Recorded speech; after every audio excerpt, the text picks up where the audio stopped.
প্রকাশ করবে, তাদের কাছে আসে, যে আসবে, দেখবে আমরা কি করছি এবং নানা প্রশ্ন করবে, জেরা করবে, করুক। আমরা তো গোপন কিছু করছি না। আমাদেরকে শক্ত থাকতে হবে, আমাদেরকে প্রস্তুত থাকতে হবে। আজকে যে কথাটা বলছি যে অপ্রস্তুত যেন না থাকে, যা যা সমস্যা কথাগুলো বলছি সেগুলোর জন্য প্রস্তুত থাকা, নিজেদের মধ্যে আলাপ আলোচনা করে এখানে ঢাকা ত্যাগ করার আগেই বুঝে নিতে হবে। চলে গেলে চোখের আড়ালে হয়ে গেলে ওগুলো সব আড়ালে হয়ে যাবে। কাজে বুঝে নেওয়া যে আমাদের আসলে কাজটা কি। গণভোট বলতে কি বোঝাচ্ছেন আপনারা? আমাদের কি করতে হবে এখানে? আমি লোককে কি বুঝাবো? আপনাদের কি কি মেটেরিয়াল আছে আমাদেরকে সঙ্গে দেন, যাতে আমরা বুঝাতে পারি। আমাকে গিয়ে তো আমাদের সহকর্মীদের প্রশ্নের জবাব দিতে হবে, আমাকে প্রস্তুত করতে হবে। আমাকে প্রস্তুত করতে হবে এমনভাবে এই নির্বাচন হয়ে যাবার বহু বছর পরেও প্রতিটি জিনিস আমার মনে একেবারে নিখুঁতভাবে মনে থাকবে। এরকম একটা জিনিস করতে পেরেছিলাম আমাদের জাতির জীবনে। আমরা একটা বড় পরিবর্তন আনার কাজে একটা ভূমিকা রেখেছিলাম। এটা গতানুগতিক জেলা প্রশাসকের কাজ না, এটা একটা ভিন্ন জিনিস। এটা একটা ঐতিহাসিক ভূমিকা পালন করার বিষয়। সেই ঐতিহাসিক ভূমিকাটার জন্য প্রস্তুত হওয়ার জন্য আমি বিশেষভাবে অনুরোধ করছি। সেই ঐতিহাসিক ভূমিকা পালন করতে হলে আমাকে ইতিহাসটা বুঝতে হবে এবং আমার ভূমিকা সম্বন্ধে আমার মন ঠিক করে ফেলতে হবে, যাতে করে আমি আমার কলিগদের সেটা মধ্যে সংক্রমিত করতে পারি। সেজন্য বোঝে আমার ভূমিকাটা কি এবং তার ভূমিকাটা কি।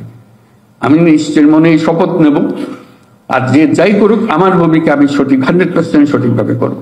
আমি জাতির কাছে বেইমানি করতে চাই না, কারণ যে ভূমিকা পালন করবে না সে জাতির কাছে বেইমানি করলো। এরা আত্মহতি দিল, তোমাকে পাতে এনে দিল, তুমি কাজটা সমাধান করতে পারলে না, তোমার কোনো ভয় ছিল না, তবু তুমি এটা করো নাই।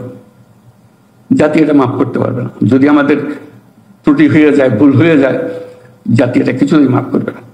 আমরা কোনো দলের কথা বলছি না, সে বিষয় না। বিষয়টা হলো আমরা কি চাচ্ছি, আমাদের কাছে পরিষ্কার কিনা। দলগুলো তাদের দলের মধ্যে থেকে কি কি বলবে, তারা তাদেরটা বলবে অবশ্যই। তারা যদি কেউ দলের নাম দিয়ে ভণ্ডুল করতে আসে, সেটাকে আমি কিভাবে, সে ভণ্ডুল করতে আসে মানে এটা আরেক যুদ্ধ। এটা আমাদের মাথার ভেতর পরিষ্কার রাখতে হবে। ভোট রক্ষা মানে হলো দেশ রক্ষা, এটার কোনো অল্টারনেটিভ নাই। ভোট রক্ষা মানে দেশ রক্ষা। এই ভোট যদি রক্ষা করতে না পারো তাহলে দেশ রক্ষায় ব্যর্থ হল। এটি আমাদের শপথ যে আমাদের এই ভোট রক্ষা করতে হবে, সুন্দরভাবে করতে হবে, এবং এই দেশ আমাকে যে সুযোগ দিয়েছে সেই সুযোগে আমার ভূমিকা পালন করার জন্য আমি আমার শতভাগ মেধা এবং সময় এটার পেছনে ব্যয় করব। তাহলেই নির্বাচন সুন্দর নির্বাচন হবে এবং শতবর্ষের নির্বাচন হবে। আমাদের এই নির্বাচন যদি সুন্দর হয় তাহলে 5 বছরের নির্বাচনও সুন্দর হবে, তার সঙ্গে 100 বছরের নির্বাচনটা সুন্দর হয়ে যাবে। আমরা নতুন জন্ম লাভ করব। আমরা গর্ব করে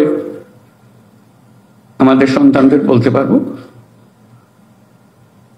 এই কাজটা আমরা করে দিয়েছিলাম, আমার এই ভূমিকা ছিল, আমি আমার জায়গাতে কোনো ছাড় দিই নাই, আমি সুন্দরভাবে করছি, I deliver it to the nation. এটি আমাদের মূল জিনিস, এটা আমাদের করতে হবে। এটা থেকে না করার কোনো সুযোগ নেই। যদি বলো যে আমার এই অসুবিধা আছে, তাহলে এখন থেকে বলো যে আমাকে এখান থেকে অন্য জায়গায় দিয়ে দেবে। আমি এটা মনে হয় না আমাকে দিতে হবে, হতে পারে তার সীমাবদ্ধতা আছে হয়তো, কিন্তু যারা আজকে যাবে তারা এই শপথ নিয়ে যাবে যে আমরা এই শতবর্ষের নির্বাচন করে দেব এবং এই গণ অভ্যুত্থানকে সার্থক করব। এটা আমাদের গণ অভ্যুত্থানের কাছে কমিটমেন্ট। এখানে বিবেচনার বিষয় না, এখানে আদেশ নির্দেশের বিষয় না। এই যে অভ্যুত্থান হলো, সেটাকে যে আমরা ট্রান্সলেট করলাম আমাদের জাতীয় জীবনে, এটাই আমাদের কাজ।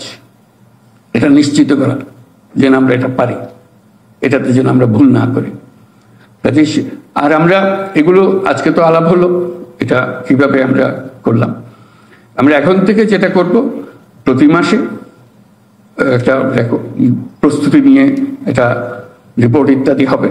তার মধ্যে আমরা এমনি ক্লাসিফাই করেছিলাম কোন কোন জেলা, কোন কোন উপজেলা, কতগুলো গ্রিন এরিয়া অর্থাৎ শান্তিপূর্ণ হবে, কোনো অসুবিধা হবে না। কোনটা ইয়েলো হইতেও পারে, অতীতে এরকম নমুনা আছে। কোনটা রেড এরিয়া, এখানে গোলযোগ হয়, নিয়ম আছে এটাতে গোলযোগ হবে। এই তোমাদের ফিরে যাওয়ার পরে 1 মাসের মধ্যে যার যার এলাকা কোন কিসের মধ্যে আছো, কোনটা গ্রিনে আছো, রেডে আছো, ব্লুতে, ইয়েলোতে আছো, কি ধরনের কাজ হচ্ছে তোমাকে আমরা সুযোগ দেব অ্যাসেস করার জন্য, বলার জন্য যে তোমাদের প্রস্তুতি কি, এটা তোমার যে এলাকাতে এটা কোনো রেড এরিয়াতে রয়ে গেছে না, এটা ইয়েলোতে আনতে পারছো, তোমার প্রস্তুতিতে কি মনে হয় তোমাদের কাছ থেকে চাইব। আর তোমাদেরকে আমরা গ্রেডিং করব, র্যাঙ্কিং করব, কে এই ক্যাটাগরিতে আছে, কে বি ক্যাটাগরিতে আছে, কে সি ক্যাটাগরিতে আছে।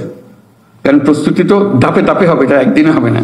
কাজে তোমাদের কি প্রস্তুতি, আমাদের একটা অ্যাসেসমেন্ট হবে, কে পারতেছে কে পারতেছে না। কারণ আমরা তো কোনো রকম করে দিলাম এরকম তো না, আমাদেরকে এটা ডেলিভার করতে হবে। যাকে দিয়ে হবে না তাকে পাল্টে দেবো, হবে না তাকে দিয়ে। কারণ বারে বারে তার গ্রেডিং আসতেছে, সি ডি ইত্যাদিতে আসতেছে, সে কোনো গরজই করতেছে না। কারণ তুমি তোমার লোকজনকে গ্রেড করবা, পারবে কি পারবে না, না পারলে বাধ্য, যে পারবে তারে রাখো সামনে। এটা বড় একটা অভিযান, এই অভিযানে আমাদের জিততে হবে। কাজে সেখানে লটর পটর করে জেতার কোনো সুযোগ নেই। কাজে আমরা গ্রেডিং করতে থাকবো, তোমাদেরকে জানাতে থাকবো তোমার কিন্তু গ্রেডিং অনেক নিচে, এটার থেকে ইমপ্রুভ করতে না পারলে তোমাকে বদলিয়ে দেওয়া ছাড়া আমাদের কোনো রাস্তা নেই। এই গ্রেডিং আমরা করতে থাকবো এবং তোমাদেরকে জানাতে থাকবো কে কিভাবে আছে, কোন স্তরে আছে, সেটা জানাতে থাকবো, যাতে করে আমরা বুঝতে পারি তোমাদের কার্যক্রমে কি আছে। এই গ্রেডিংটা কিসের ভিত্তিতে হবে তারা একটা ছক দিয়ে দেবে, এই বিবেচনায় তোমাদের গ্রেডিংটা করা হবে। করলে আমরা বুঝতে পারবো, আমরা এটা নিয়ে বসবো, বিবেচনায় বসবো, এই কাজে আমরা কতটা অগ্রসর হবো, কি প্রস্তুতি নেব ইত্যাদি। এবং শেষ, এটা যদি আমরা সুন্দরভাবে করে ফেলতে পারি, যারা এটা সুন্দর ভূমিকা পালন করছে তাদেরকে জাতীয়ভাবে আমরা পুরস্কৃত করবো। তোমাদের কারণে আজকে সুন্দর জিনিসটা হলো, এটা জাতির সামনে বলা, তুমি এই ভূমিকা পালন করছিলে বলে এত সুন্দর জিনিসটা হইতে পেরেছে। জাতি শতবর্ষের নির্বাচনে এগিয়ে গেছে, সুন্দরভাবে এটাকে বাস্তবায়ন করেছে। কাজে জাতীয় পুরস্কার যদি এরকম যোগ্য একটা আউটস্ট্যান্ডিং কেস আছে, আমরা জাতীয় পুরস্কার, তা না হলে জাতীয় পুরস্কার যদি যোগ্য না হয় অন্তত আমাদের বিভাগীয় পুরস্কার ইত্যাদি জাতীয় করবো আমরা, যে তোমাদেরকে জানানোর জন্য যে you did a good job, তোমার কারণে আমরা এটা করতে পেরেছি। কাজে এটা আনন্দের জন্য, এটা তোমাদের কোনো রকমের বিশেষ করে মনোযোগ দেওয়ার কারণে না, এটা আনন্দ সহকারে কাজ করার জন্য এই আমরা পুরস্কার ইত্যাদি দেব, তোমাদের গ্রেডিং করব, যাতে করে এটা ফুর্তিতে আমরা কাজটা করতে পারি, সুসম্পন্ন করতে পারি। কারণ সারা জাতি এটার দিকে তাকিয়ে থাকবে আমরা কি করছি, সারা দুনিয়া আমাদের দিকে তাকিয়ে থাকবে। সারা দুনিয়া দেখেছে এই দেশে গণঅভ্যুত্থান দেশের তরুণরা কিভাবে করেছে, তারা তাকিয়ে আছে এরপরে এই দেশটার কি হচ্ছে। যে আমরা যেন জানি, যারা আত্মত্যাগ করেছে, যারা নিজেদের প্রাণ দিয়েছে এবং অঙ্গ দিয়েছে, তাদের সামাজিক অবস্থান দিয়েছে, সবকিছু দিয়ে যাদের এই দেশ এই পর্যায়ে নিয়ে আসলো, তাদের প্রতি আমরা যথাযথভাবে সম্মান দেখিয়ে তাদের লক্ষ্য আমরা বাস্তবায়ন করেছি, এটা যেন আমরা বলতে পারি। আমরা নিজেরা অনুভব করি you have done our job right, এটা যেন আমরা বলতে পারি। এটা হবে, নিশ্চয় হবে, এটা হবে না আমি এটা বলছি না, হবে। কথাটা মনে রাখতে হবে, পরিষ্কার করে মনে রাখতে হবে।